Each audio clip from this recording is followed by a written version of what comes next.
Continuando con el estudio de la neumología, vamos a llevar un tema que es importante sobre todo para comprender las alteraciones que se producen en las diferentes patologías que afectan a los pulmones. Estamos hablando de la insuficiencia respiratoria. Bien, la insuficiencia respiratoria pues tiene una definición gasométrica y se define como cuando respirando aire ambiente a una presión barométrica normal tenemos una presión arterial de oxígeno menor a 60 milímetros de mercurio y la presión arterial de dióxido de carbono es mayor a 45 milímetros de mercurio. Como te he indicado, es una definición básicamente gasométrica, entonces nos quedamos con que respirando a aire ambiente normal, ¿no?, la presión arterial de oxígeno está menor a 60 y la presión arterial de dióxido de carbono es mayor a 45. Esta es la definición de insuficiencia respiratoria. En el cuadro de la diapositiva tú ves debajo de la definición pues un pequeño cuadro que te indica los valores gasométricos normales, ¿no? Tenemos el pH que está entre 7.35 a 7.45, tenemos el bicarbonato que tiene una concentración normal de 22 a 28 miliequivalentes litro, la presión arterial de dióxido de carbono que está entre 35 a 45 milímetros de mercurio en valor normal, y la presión arterial de oxígeno que es generalmente mayor a 80 milímetros de mercurio. Todo esto son valores normales de la gasometría arterial.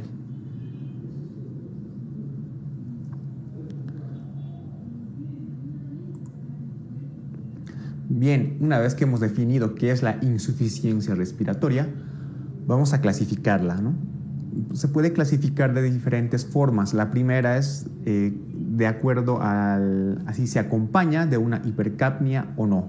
Entonces clasificamos a la insuficiencia respiratoria en tipo 1 o hipoxémica pura o parcial, ¿no? Es aquella que es aquella que se produce solamente cuando existe una presión arterial de oxígeno menor a 60, pero la presión de dióxido de carbono es normal. Entonces, ese es el tipo 1, ¿no? También se llama hipoxémica pura o parcial. Y tenemos el otro tipo de insuficiencia respiratoria que es la hipercápnica o global, o también llamada tipo 2, ¿no? Y es que además de la hipoxemia, ¿no?, además de tener una presión de oxígeno menor a 60, va a existir hipercapnia, es decir, una presión de dióxido de carbono mayor a 45 milímetros de mercurio. Entonces recuerda que de acuerdo a que si hay hipercapnia o no, clasificamos la insuficiencia respiratoria en el tipo 1, que es hipoxémica, parcial o pura, ¿no? Y el tipo 2, que es hipercápnica o global. En el tipo 1 solo hay un descenso de la presión de oxígeno menor a 60. Y en el tipo 2, además del descenso de oxígeno menor a 60, también tenemos un aumento de la presión de dióxido de carbono mayor a 45 milímetros de mercurio.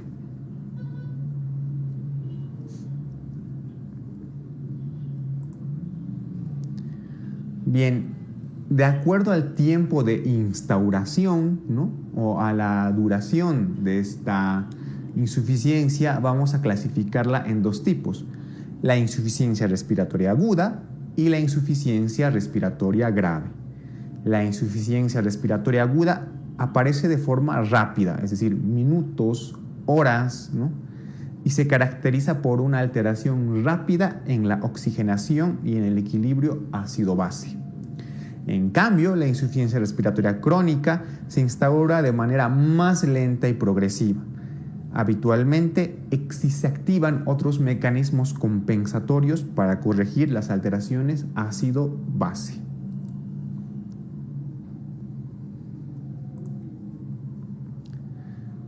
¿Cuáles son los mecanismos o la fisiopatología para que se produzca una insuficiencia respiratoria? Básicamente tenemos 5. El primero es la disminución de la presión parcial de oxígeno inspirado. El segundo es la hipoventilación alveolar. El tercero, y probablemente el más frecuente, es una alteración o un desequilibrio entre la ventilación y la perfusión.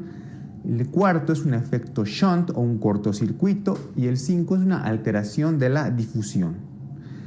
En la diapositiva tienes una imagen muy esquemática donde ves un alveolo, ¿no? Y ves un vaso sanguíneo en una primera parte de un color un poco más oscuro, pues la sangre venosa cargada de dióxido de carbono, y al lado, en color más claro, la sangre arterial ya cargada de oxígeno. Entonces, entre el alveolo, ¿no?, y el capilar tiene que haber un equilibrio, ¿no? Si existe alguna alteración, pues vamos a tener uno de los siguientes mecanismos de hipoxia. Por ejemplo, la disminución de la presión parcial de oxígeno inspirado. Esto generalmente ocurre cuando un paciente o una persona sube a grandes alturas. En grandes alturas, la presión barométrica de oxígeno es baja. Por lo tanto, el oxígeno inspirado también disminuye, ¿no? Entonces, hay una disminución de la entrada de oxígeno, pero la perfusión, ¿no?, y la ventilación es normal, solo que hay una disminución de oxígeno del aire inspirado. Por lo tanto, la presión de dióxido de carbono también va a ser normal. Hipoventilación alveolar. Esto se produce sobre todo en pacientes que tienen algunas alteraciones en la musculatura que ayuda a la respiración, ¿sí? Algunas enfermedades que pueden cursar con esta alteración, pues causan un mecanismo de hipoventilación alveolar. ¿Qué quiere decir con eso? Que disminuye la entrada de oxígeno, ¿no?, porque estás hipoventilando, pero a su vez aumenta la concentración de dióxido de carbono. ¿Por qué? Porque no estás eliminando dióxido de carbono, ¿no? Estás metiendo poco oxígeno y a la vez no estás eliminando dióxido de carbono. Entonces, en este caso, en la hipoventilación alveolar, sí que habrá un aumento del dióxido de carbono. Alteración de la ventilación-perfusión. Bien. Te había indicado de que tiene que haber un equilibrio entre el alveolo y el capilar, es decir, la perfusión o la sangre que le llega al alveolo y el aire con oxígeno que le entra al alveolo, ¿no? Si hay una alteración en esta relación, pues se produce hipoxemia. Te doy un ejemplo. El tromboembolismo pulmonar.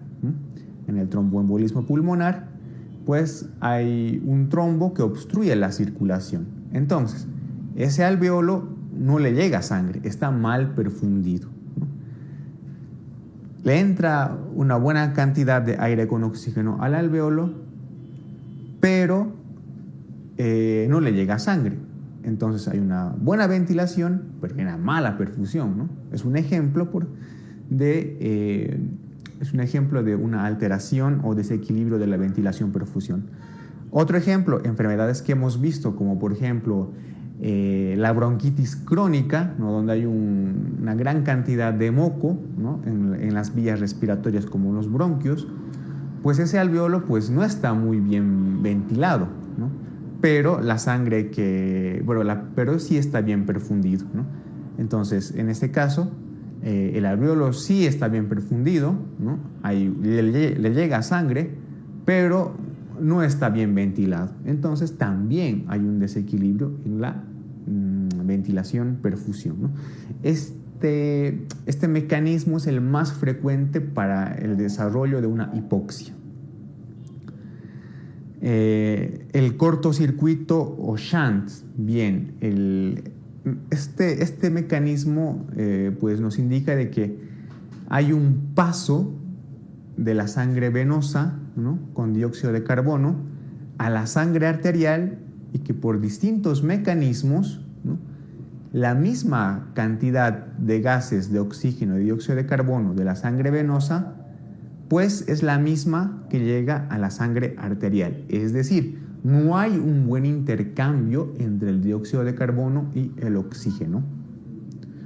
Esto puede ser por alguna causa, por ejemplo, congénita, ¿no? En cardiopatías que cursan con este efecto, cardiopatías cianóticas, ¿no? Que hay una comunicación entre la sangre venosa y arterial, o puede ser a causa de algunas patologías que cursan, ¿no?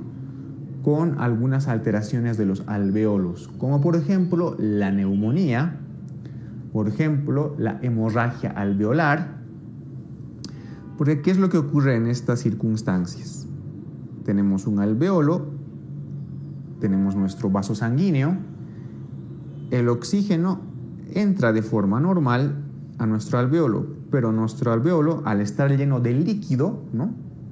Como en la hemorragia alveolar está lleno de sangre, en la neumonía está lleno de pus, pues no permite que el oxígeno difunda fácilmente al capilar o la sangre.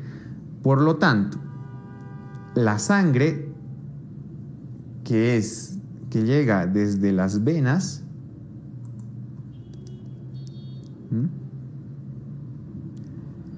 va a ser la misma que va a salir por las arterias. En realidad tendría que ser distinta, ¿no? Pero va a ser la misma. ¿Por qué? Porque no hay un buen paso del oxígeno a través del alvéolo hacia el vaso sanguíneo, ¿sí? Por esta alteración que te digo, ¿no? El alvéolo puede estar lleno de líquido, de pus, de sangre, etc. Entonces, en este caso también se produce un efecto Shunt o de cortocircuito. Por último, alteración de la difusión. Esta alteración se produce básicamente cuando el paciente se somete a ejercicio, ¿no? ¿Qué quiere decir esto? En algunas enfermedades, como la fibrosis pulmonar, pues el grosor de nuestra membrana, de nuestro alvéolo, estamos hablando de la alteración de la difusión, ¿sí? El grosor de la membrana de nuestro alvéolo, pues va a aumentar, por ejemplo, en la fibrosis pulmonar, ¿no? ¿Y qué es lo que pasa? Al aumentar el grosor de esa membrana alveolar, el oxígeno tampoco va a poder difundir bien hacia la sangre, ¿no? Entonces es una alteración de la difusión que generalmente se produce cuando un paciente está sometido al ejercicio. Entonces estos son los 5 mecanismos básicos para la producción de una hipoxemia y por ende de una insuficiencia respiratoria. Este gráfico me gusta mucho, ¿no? Porque nos va a ayudar a clasificar o demostrar cuál es el mecanismo que está causando una hipoxemia. Antes de esto te tengo que hablar de un concepto que lo voy a ir manejando de aquí en adelante, que es el gradiente alvéolo arterial o capilar, si tú quieres llamarlo así, de oxígeno, ¿no? Este gradiente pues tiene un montón de cosas para calcularlo, pero esto por el momento no nos interesa, ¿sí? Lo que sí te interesa saber que este gradiente alvéolo arterial de oxígeno es el que demuestra la eficacia, ¿no? En la difusión de los gases y demuestra la eficacia del acoplamiento entre la ventilación, la perfusión y difusión, ¿sí? Entonces, un gradiente alvéolo arterial normal pues nos demuestra que hay una función pulmonar normal. Este gradiente alvéolo arterial normalmente es menor a 15 milímetros de mercurio. Conforme el paciente va aumentando de edad, va a llegar hasta 30 milímetros de mercurio. Pero siempre tiene que estar debajo de este nivel, de 30 milímetros de mercurio. Encima de 30, pues ya estamos hablando de un gradiente alvéolo arterial patológico. También lo podemos llamar diferencia alvéolo arterial, ¿no? Como en este caso. Diferencia alvéolo arterial. Bien. Vámonos al gráfico exclusivamente que tenemos ahí en la pantalla. Hemos dicho que tenemos hipoxemia, es decir, por ejemplo, tengo una gasometría, pues la presión arterial de oxígeno menor a 60 milímetros de mercurio, ¿no? Entonces estoy entrando en un mecanismo de insuficiencia. ¿Qué es lo que veo primero? La diferencia alveolo arterial o el gradiente. Si está alterado, ¿no? Si este gradiente está encima de 30, como te he indicado, pues tenemos dos opciones. El mecanismo puede ser un cortocircuito o un shunt, ¿no? O puede ser una alteración o desequilibrio en la ventilación-perfusión. ¿Cómo hacemos la diferencia entre ambos? Si aplicándole oxígeno al paciente mejora, pues seguramente es un defecto en la alteración ventilación-perfusión. Si aplicándole oxígeno el paciente no mejora, estaremos hablando seguramente de un cortocircuito. Por el contrario, si tenemos la gasometría con el paciente en hipoxemia, ¿no? Y la diferencia alveolo-arterial o el gradiente, en este caso es normal, no está alterado, pues puede ser causa de una hipoventilación, ¿no? O que haya un flujo de oxígeno ambiente disminuido. ¿Cómo hacemos la diferencia? Vamos a ver si existe hipercapnia. Si existe hipercapnia, seguramente estamos hablando de una hipoventilación.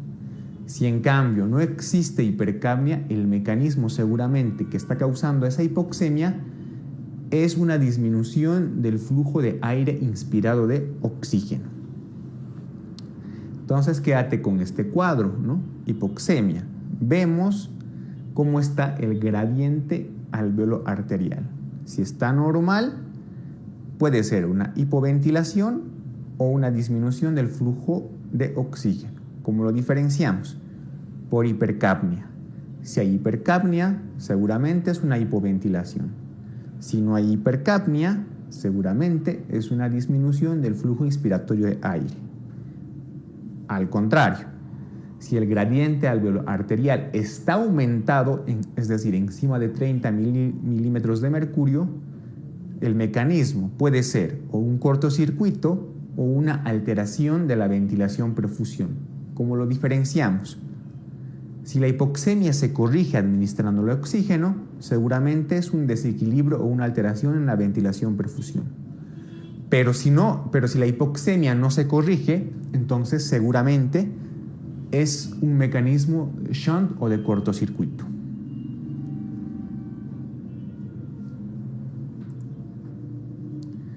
Este gráfico de esta diapositiva también es importante, ¿no?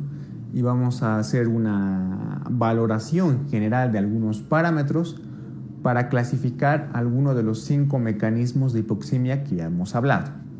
El cuadro, como te comentaba, entonces, pues es muy importante para que lo aprendas a diferenciar, viendo cada parámetro que nos ayude a establecer el mecanismo fisiopatológico de la hipoxemia.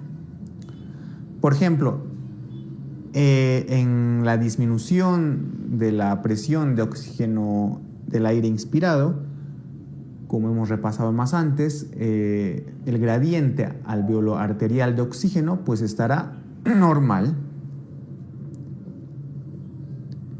Estará normal. La presión de dióxido de carbono también estará normal. Y podremos corregir este mecanismo si aplicamos oxigenoterapia. Para diferenciarlo de la hipoventilación alveolar, ¿no?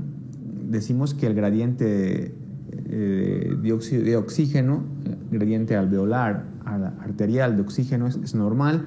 Sin embargo, la presión de dióxido de carbono estará aumentada, ¿sí? Y también la vamos a corregir con oxigenoterapia.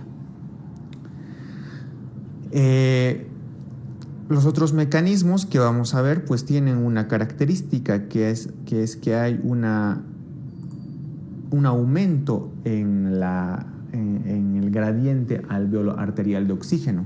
Entonces, en la alteración de la ventilación-perfusión, pues hay un aumento de este gradiente.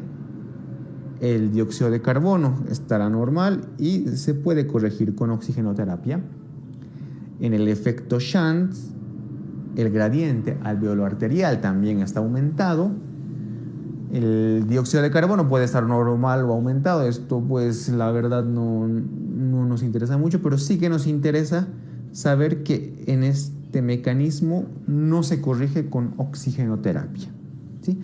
Y por último, la alteración de la difusión también presenta un aumento de la diferencia alveolo arterial de oxígeno, ¿sí? Y también vamos a corregirlo con oxigenoterapia.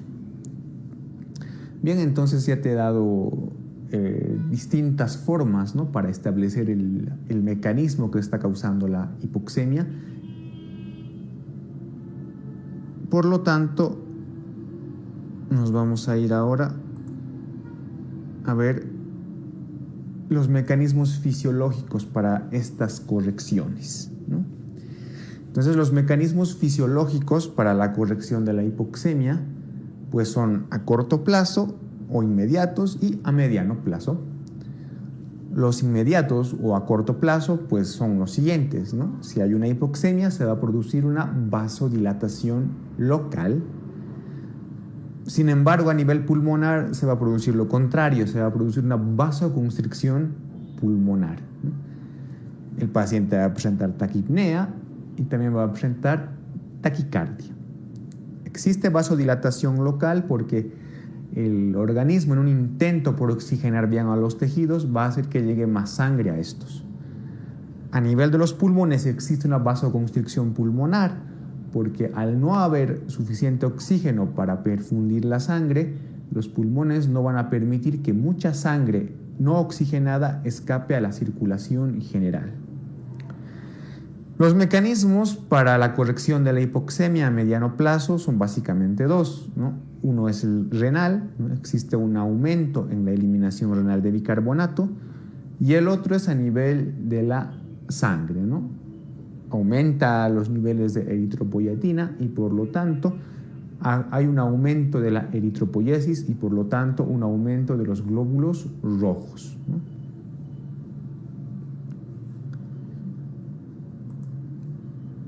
La clínica. Pues la clínica varía de acuerdo a si la insuficiencia respiratoria es aguda o se ha instaurado recientemente o es una insuficiencia respiratoria crónica. Por ejemplo, en la insuficiencia respiratoria aguda lo que vamos a ver son signos de nerviosismo, ansiedad, va a haber somnolencia, fatiga muscular, alteraciones mentales, torpeza motora, incluso en algunos casos llegar a las convulsiones, al coma y la muerte. Algo importante que debes ver es que si existe cianosis, pues este es un signo de gravedad, sobre todo si existe cianosis central. La clínica en la insuficiencia respiratoria crónica pues es casi la misma, pero de forma más progresivas. Y aparecen otros síntomas también, pero estos son debidos a los mecanismos de corrección de la hipoxemia. Por ejemplo, la hiperviscosidad, que se debe al aumento de la eritropoyesis y al aumento de los glóbulos rojos en el torrente sanguíneo, ¿no? La hipertensión pulmonar y el cor pulmonar. Eso se debe porque hay una vasoconstricción de los vasos pulmonares por mucho tiempo, ¿no? Entonces, esta es la clínica básica de la insuficiencia respiratoria, tanto aguda como de la crónica. De la crónica, recuerda que es debido a los mecanismos de corrección, pero en el tiempo, ¿no?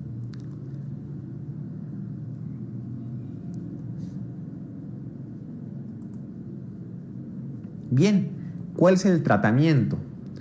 El tratamiento de la insuficiencia respiratoria tiene dos principios generales. El primero, la corrección de la hipoxemia, ¿no? Y el segundo es un tratamiento específico de la causa, del factor desencadenante o de la enfermedad de base. Entonces, en esta primera parte o en este tema, lo que nos interesa es principalmente la corrección de la hipoxemia, ya que el tratamiento específico pues lo vamos viendo en varias patologías que ya hemos estudiado y que vamos a seguir estudiando. La corrección de la hipoxemia, ¿cómo se realiza? Bueno, hay que administrar oxígeno suplementario, ¿no? Generalmente se administra oxígeno suplementario con un flujo de oxígeno mayor a 21% y se va graduando de acuerdo a la necesidad del paciente o de acuerdo a la corrección de la hipoxemia, ¿no? ¿Cómo vamos a aplicar el oxígeno? Pues se puede aplicar de varias formas, por ejemplo, mediante las famosas cánulas nasales, mediante las máscaras Venturi, ¿no? ¿Cuál es el objetivo? El objetivo es mejorar la saturación de oxígeno, intentar mantener una presión arterial de oxígeno mayor a 60 milímetros de mercurio, es decir, corregir la insuficiencia respiratoria.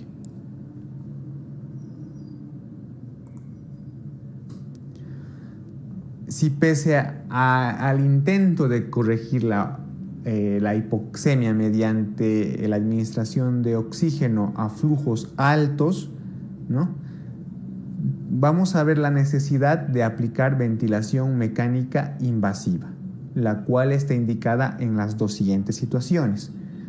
Como ya te he indicado, la primera es que si pese a las medidas de oxigenoterapia y después de emplear un flujo de oxígeno bastante alto, el paciente no se puede oxigenar de forma adecuada y la hipoxemia aparte se acompaña de una gran hipoventilación alveolar y por ende una elevada hipercapnia, ¿no? Entonces, en este caso sí que es necesario evaluar el uso de ventilación mecánica, ya sea invasiva, ¿no? ¿Cuál es la otra situación donde vamos a valorar el uso de ventilación mecánica? Si la hipoventilación alveolar lleva al paciente a un deterioro de conciencia, o si el paciente está entrando en coma o en una inminente parada respiratoria. Por tanto, ¿no?, las dos situaciones más claras para evaluar la administración de ventilación mecánica invasiva son si pese al uso de oxigenoterapia en flujos altos el paciente no revierte su hipoxemia, y en segundo caso si hay una grave hipoventilación alveolar con una gran hipercapnia y el paciente tiene un importante deterioro de conciencia, entra en coma o finalmente en parada respiratoria. El otro principio general del tratamiento, como te he dicho, el tratamiento de base o el tratamiento del factor desencadenante, pues es de acuerdo a la enfermedad que el paciente tenga, ¿no? Por ejemplo, si existe hipoxemia debido a una neumonía, tendremos que tratar y corregir la neumonía. Si la hipoxemia es debido a un edema agudo de pulmón cardiogénico, pues tendremos que tratar el edema agudo de pulmón cardiogénico. Si la hipoxemia o la insuficiencia respiratoria es debido a que el paciente ha subido a una ciudad a grandes alturas, pues deberemos corregir esa hipoxemia con medidas generales, ¿no? Y así, pues este es un tema básico que te va a ayudar a comprender toda la sintomatología que existe en las otras patologías de la neumología.